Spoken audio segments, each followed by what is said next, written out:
Hello everyone, आज की इस वीडियो में हम करने वाले हैं जो नेक्स्ट पार्ट है वो हम आज करने वाले हैं theory of origin of life.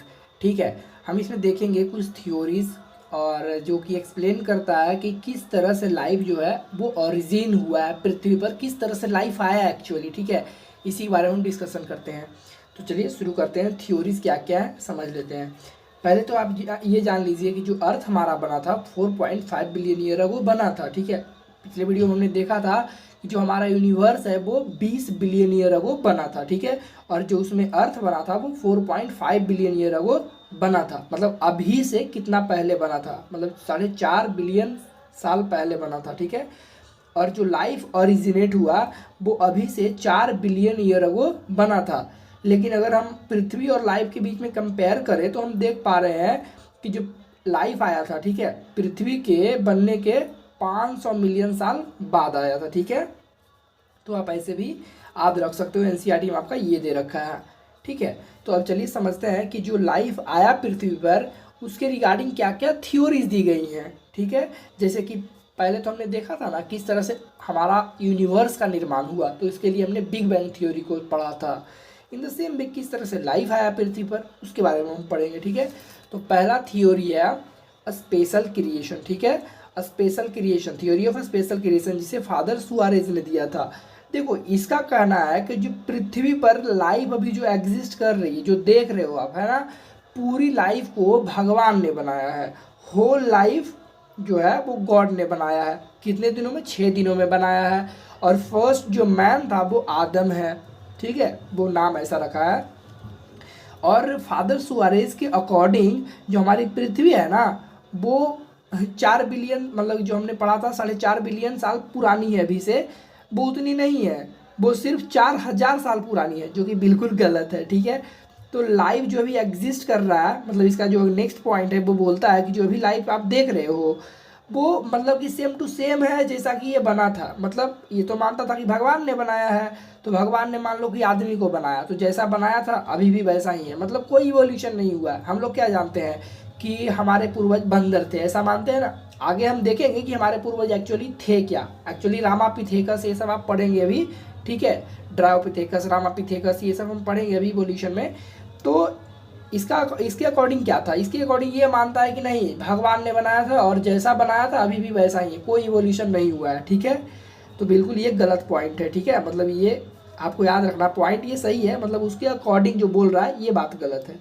ठीक है, no new species are added, और कोई भी स्पीसीज, मतलब आप ये जानते हो ना कि हर एक न एक दिन, मतलब रोज रोज क्या होता है कि नए नए ऑर्गेनिज्म मिलते रहते हैं। ठीक है, अगर अमेजोन जंगल में चले जाओ तो बहुत तरह की वैरायटी आपको मिल जाएंगे। ठीक है, और बहुत सारे ऐसे नए स्पीसीज हैं जो कि अभी तक खोजे भी नहीं गए हैं, लेकिन इसका कहना है कि कोई स्पीसीज अभी तक, मतलब आप ऐड होता ही है, नो स्पीसीज आर एडेड, कोई भी न्यू स्पीसीज ऐड नहीं हो रहा है, जो कि ये बिल्कुल बेकार सा थ्योरी है, बकवास थ्योरी है। ठीक है, नंबर सेकेंड थ्योरी हमारा है कैटास्ट्रॉफिज्म। ठीक है, ये थ्योरी क्यूवियर ने दिया था, और इसके अकॉर्डिंग क्या है ना, ये कहता है कि देखो क्या होता है, पीरियोडिकली जो नेचुरल डिजास्टर होते हैं वो आते हैं। ठीक है, और नेचुरल डिजास्टर आते रहते हैं। इन द सेम वे पृथ्वी पर क्या हुआ था कि नेचुरल डिजास्टर आया था, और मतलब कहीं से इमिग्रेट हुआ था लाइफ, मतलब कहीं से आया था। ठीक है, जहाँ से मतलब आता है वहाँ से तो इमिग्रेशन होता है। ठीक है, मतलब मान लो कि ये कोई अलग प्लेनेट है, मतलब यहाँ से कोई जा रहा है उठ के, मतलब इस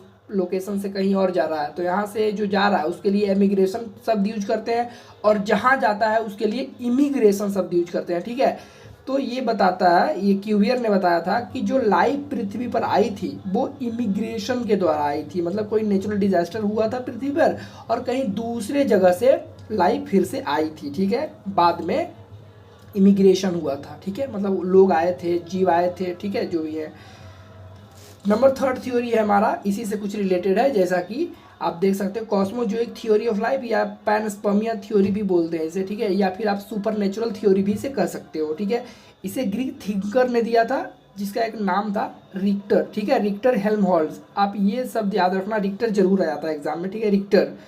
और ये थ्योरी ना बहुत सारे जो नॉमर्स हैं, एस्ट्रोनॉमर जो एस्ट्रोनॉमी को स्टडी करते हैं, मतलब खगोल शास्त्र से जो संबंध रखते हैं, वो क्या ये मतलब जो इस थ्योरी को काफ़ी ज़्यादा एक्सेप्ट करते हैं। देखो इस थ्योरी में कहा क्या गया, इस थ्योरी में कहा गया है कि जो पृथ्वी पर लाइफ जो भी आई है, ठीक है, वो किसी दूसरे प्लानट से आई है, ठीक है, थ्रू स्पोर्स, सीड या स्पर्म, ठीक है। तो दूसरा प्लानट कोई है, ठीक है, उस प्लानट से स्पोर आया होगा या फिर कोई सीड आया होगा या फिर कोई स्पर्म आया होगा, ठीक है। यहाँ पे स्पोर्स क्या होते हैं, यूनिट ऑफ लाइफ है ये, ठीक है। स्पोर्स को यूनिट ऑफ लाइफ कहा गया, एनसीईआरटी में दिया है, ठीक है, यूनिट ऑफ लाइफ इसे बताया गया है स्पोर्स को। तो ये यूनिट ऑफ लाइफ है, क्यों? क्योंकि ये पृथ्वी पर आया था किसी दूसरे प्लैनेट से और फिर जाके पृथ्वी पर लाइफ का निर्माण हुआ। इस थ्योरी को अरहेनियस भी काफ़ी सपोर्ट किया था, ठीक है। नेक्स्ट थ्योरी हमारा जो है वो थ्योरी ऑफ स्पॉन्टेनियस जनरेशन है, ठीक है, जिसको एबायोजेनेसिस भी कहते हैं, थ्योरी ऑफ एबायोजेनेसिस, ठीक है।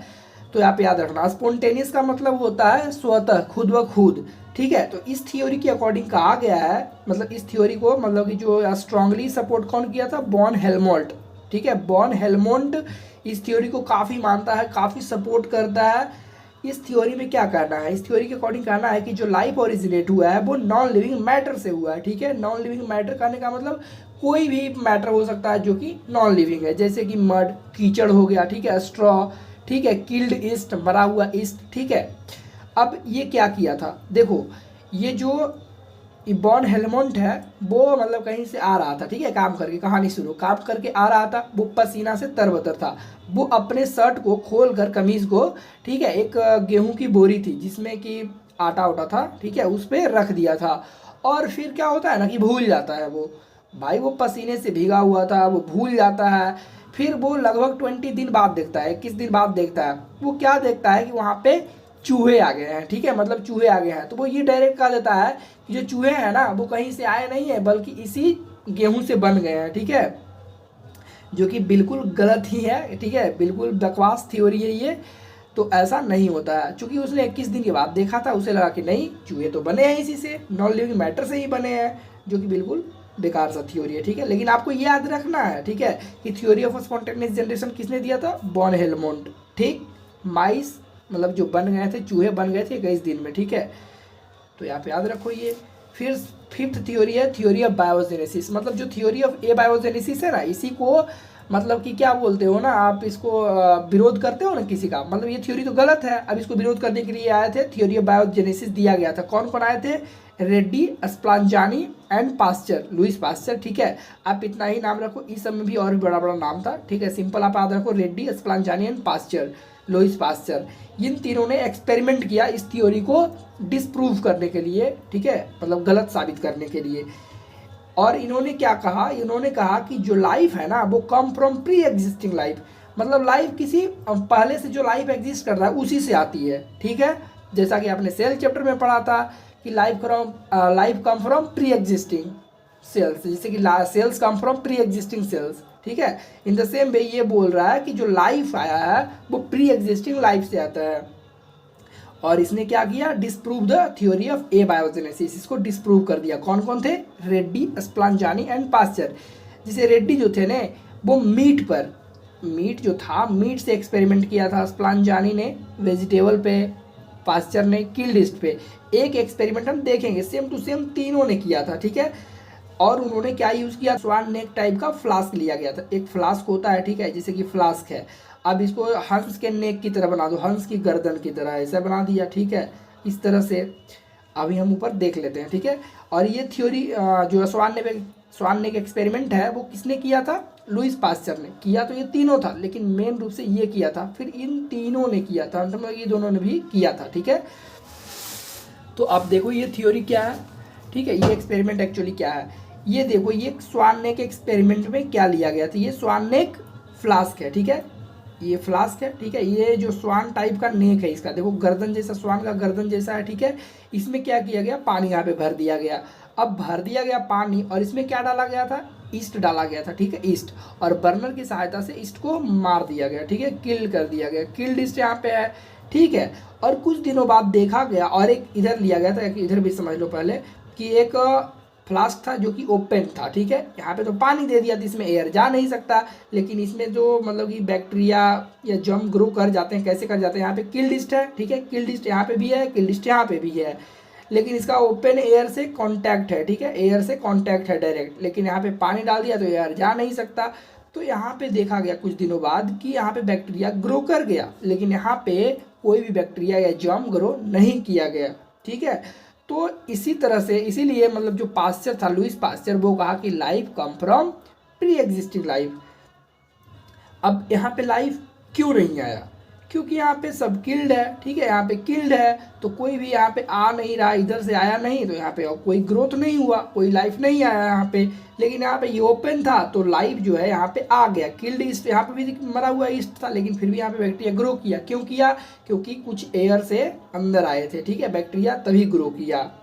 अब चलिए समझते हैं मोस्ट इंपॉर्टेंट थ्योरी जो कि सारे लोग अभी सपोर्ट करते हैं, ठीक है, वो है केमिकल इवोल्यूशन या फिर नेचुरलिस्टिक थ्योरी, ठीक है। ये दिया गया था बाय ऑपरेन एंड हाल्डेन, ठीक है। ऑपरेन रसिया के थे एंड हाल्डेन जो थे वो इंग्लैंड के थे, ठीक है। ये जो थ्योरी दिए थे केमिकल इवोल्यूशन या फिर नेचुरलिस्टिक थ्योरी, इस थ्योरी में कहा गया कि जो लाइफ आई है ना वो नॉन लिविंग मतलब इनऑर्गेनिक मैटर से आई है, ठीक है, इनऑर्गेनिक मैटर से। लेकिन हमने क्या पढ़ा था पिछले में, जो थ्योरी ऑफ एबायोजेनेसिस थी, कि उसमें जो लाइफ एग्जिस्ट मतलब अभी कर रहा है पृथ्वी पर, वो कहाँ से आया है? वो किसी नॉन लिविंग मैटर से आया है, ठीक है। लेकिन ये नॉन लिविंग इनऑर्गेनिक मैटर से आया है, ठीक है, मतलब इनऑर्गेनिक मैटर से आया है। इस थ्योरी में कहा गया इवोल्यूशन, केमिकल इवोल्यूशन में, ठीक है। इनऑर्गेनिक मैटर में कौन कौन थे? जैसे कि आरएनए और था, ठीक है। अब देखो यहाँ पे आप समझो, ईयरली अर्थ कैसा था? ईयरली अर्थ में हमने देखा था कि हाई टेम्परेचर था, ठीक है, और इन सब गैसेस निकल रही थी, जो गैस थी NH3 CH4 CO2 H2 सब गैस निकल रहा था, ठीक है। ऑक्सीजन तो था नहीं, तभी ये रिड्यूसिंग एटमॉस्फेयर था, ठीक है। और जब लाइटनिंग होता था तो ये है ना, ये CH4 NH3 CO2 H2 सब मिक्स होकर क्या बना था? बेसिक ऑर्गेनिक मॉलिक्यूल बना था लाइटनिंग की वजह से, ठीक है। तो ये थ्योरी में ये कहा गया है। और लाइफ जो ओरिजिनेट हुआ था वो फ्रॉम इनऑर्गेनिक मैटर, ठीक है, इनऑर्गेनिक मैटर से ही ओरिजिनेट हुआ। इनऑर्गेनिक मैटर यहाँ पे कौन कौन आ गए? जैसे कि आपका आरएनए और होता है, ठीक है, आरएनए होता है, प्रोटीन्स होता है, ये सब आपका इनऑर्गेनिक मैटर होता है, ठीक है। और वो कैसे बने थे? इन सब की वजह से बने थे। जो ईयरली एटमॉस्फेयर में हमारा प्रेजेंट तो यही सब था ना, NH3 CH4 CO2 H2 ये सब प्रेजेंट था, ठीक है। और लाइटनिंग होता था, तो लाइटनिंग में तो टेम्परेचर बहुत हाई होता है। अब देखो कैसे हुआ था, जैसे कि CH4 है, NH3 है, H2 है, वाटर वेपर है, ठीक है। ये सब क्या हुआ ना, इन सब पे लाइटनिंग होता था, ठीक है। जब लाइटनिंग होता था तो ये सब कन्वर्ट हुआ था सिंपल ऑर्गेनिक मॉलिक्यूल्स में, ठीक है। फिर एग्रीगेट हुआ, मतलब कि एक गुच्छा बना, समझो एक मतलब क्या बोलते हैं उसको, पास पास आ गया, ठीक है। सिंपल ऑर्गेनिक मॉलिक्यूल्स पास पास आए, गुच्छा टाइप बन गया, ठीक है। कॉम्प्लेक्स ऑर्गेनिक मॉलिक्यूल बनाए, फाइनली एक सेल बना था, ठीक है। अब इसका जो प्रूफ दिया था ना वो मतलब कि कोई कैसे मान लेगा कि ऐसे हुआ था, NH3 CH4 ये सब मतलब कि लाइटनिंग की वजह से हाई टेम्परेचर हुआ था वहाँ पे, ये सब टूट टूट के फिर बन गया था, सेल वेल बन गया, इसे कैसे मान लेगा? कोई नहीं मानेगा। तो इसके प्रूफ करने के लिए एक और भी मतलब कि एक्सपेरिमेंट किया गया था, प्रूफ ऑफ केमिकल इवोल्यूशन, ठीक है। केमिकल इवोल्यूशन का प्रूफ दिया था S मिलर एंड यूरे ने, ठीक है। इसमें क्या किया गया था, एक इस तरह का अपैरेटस लिया गया था, ठीक है। इसको बोलते हैं स्पार्क एंड डिस्चार्ज अपैरेटस, ठीक है। एक बॉयलर है जिसमें पानी बॉईल कर रहा है, ठीक है। अब देखो यहाँ पे 3 गैसेस ली जाती हैं, CH4 NH3 एंड H2, ठीक है। अब वाटर वेपर तो यहाँ से आ जाता है। मतलब ये जो एक्सपेरिमेंट किया गया था ना, मतलब सेम टू सेम वैसा ही बनाया गया था, समझो ये मिमिक्री की गई थी, ठीक है। जैसा कि पहला हमारा रिड्यूसिंग एटमॉस्फेयर था, हमारा जो पृथ्वी जिस समय बना था उस समय जो कंडीशन था वही कंडीशन यहाँ पे किया गया था, ठीक है। ताकि तभी तो प्रूफ हो कि उस समय जैसा था पृथ्वी किस तरह से मतलब वहाँ पे लाइटनिंग वाइटनिंग हुआ, ठीक है। तो फिर वहाँ पे इनऑर्गेनिक मॉलिक्यूल से ऑर्गेनिक मॉलिक्यूल बने, फिर फाइनली आरएनए बना, फिर कम्प्लेक्स हुआ, एग्रीगेट हुआ, फिर जाके सेल बना, ठीक है। तो वो इसको प्रूफ करने के लिए ये एक्सपेरिमेंट किया गया था, ठीक है। इसमें गैसेस में ये सब गैस लिया गया, ठीक है। अब हाई टेम्परेचर कहाँ से आए? वहाँ तो लाइटनिंग होती थी, ठीक है, तो हाई टेम्परेचर था, यहाँ पे इलेक्ट्रोलाइट लिया गया, ठीक है। और हाई टेम्परेचर जो कि यहाँ पे 800 डिग्री सेल्सियस पे स्पार्क किया गया, ठीक है। टेम्परेचर याद रखना पूछता है, ठीक है, 800 डिग्री सेल्सियस। तो यहाँ पे देखा गया कि ये सब जो है ना, ये सब जो गैसेस थे, CH4 अमोनिया थे, और ये CH4 मीथेन और वो हाइड्रोजन, ठीक है, सभी मिक्स होकर जब टूट जाते हैं तो बनता है ऑर्गेनिक मॉलिक्यूल, ठीक है। तो यहाँ पे जो देखा गया वाटर में, यहाँ पे ऑर्गेनिक मॉलिक्यूल मिल रहे हैं, ठीक है, रेड लिक्विड। यहाँ पे ये जो लिक्विड था वो लाल हो गया था, और उसमें क्या क्या मिला था? एलेनिन, अस्पार्टिक एसिड एंड ग्लाइसिन मिला था, ठीक है। और बहुत सारे दूसरे साइंटिस्ट भी किए थे इसके अलावे, ठीक है। उनके एक्सपेरिमेंट में शुगर भी मिला, फैट भी मिला, पिगमेंट भी मिला, ठीक है। मीटेओराइट का एनालिसिस भी किया गया था, तो ये सब मिला था, ठीक है। तो इससे प्रूफ हो जाता है कि ऑर्गेनिक मॉलिक्यूल इन गैसेस का जब मतलब कि डिस्चार्ज किया गया, यहाँ पे इलेक्ट्रिक डिस्चार्ज यहाँ पे किया जाता है, तो इन गैसेस से कुछ ऑर्गेनिक मॉलिक्यूल हमें मिलते हैं, और फाइनली जब वो एग्रीगेट फॉर्म करते हैं, तो फाइनली उस तरह से एग्रीगेट फॉर्म करता है, तो फिर सेल वेल बनता है। इस तरह से लाइफ आया होगा, इससे ज़्यादा प्रूफ मिल जाता है, ठीक है। जो ईयरली हमारा एटमॉस्फेयर था, तो कुछ ऐसा ही होता था ना, लाइटनिंग होता था, ये सब गैसेस तो प्रेजेंट थी, अमोनिया, मीथेन, हाइड्रोजन, ठीक है। तो सेम टू सेम ये कंडीशन बनाया गया था, और ये प्रूफ भी होता है। एक चीज़ और भी याद रखना कि यहाँ पे जो CH4 जो कि हमारा मीथेन है, अमोनिया एंड हाइड्रोजन, वो किस रेशियो में लिया गया था यहाँ पे एक्सपेरिमेंट में, तो 2:1:2 में लिया गया था, 2:1:2, ठीक है। आप कैसे याद रखोगे, कंफ्यूज मत होना। CH4 है, इवेंट नंबर है, तो यहाँ पे 2, यहाँ पे H2 इवेंट नंबर है, तो 2, और NH3 ऑड नंबर है, तो 1, ठीक है। 2:1:2 ऐसे याद रख लेना आप, ठीक है। चलिए ठीक है, नेक्स्ट वीडियो हम देखेंगे किस तरह से अब एग्रीगेट फॉर्म हुआ था। जैसे कि ये सब आपने देखा ना कि CH4 है, ठीक है। CH4 ये सब जब टूटा लाइटनिंग की वजह से, तो सिंपल ऑर्गेनिक मॉलिक्यूल बना। ये कैसे कैसे हुआ, ये सब भी हम देखेंगे, ठीक है। अब वहाँ पे क्वासरवेट्स भी बनते हैं, ठीक है। प्रोटोबायोन्ट्स, ये सब जो प्रोटोसेल्स होते हैं, सारी चीज़ें बनते हैं। प्रोकैरियोटिक सेल पहले आए, फिर यूकैरियोटिक कैसे हुआ, सब हम अगले वीडियो में देखेंगे, ठीक है।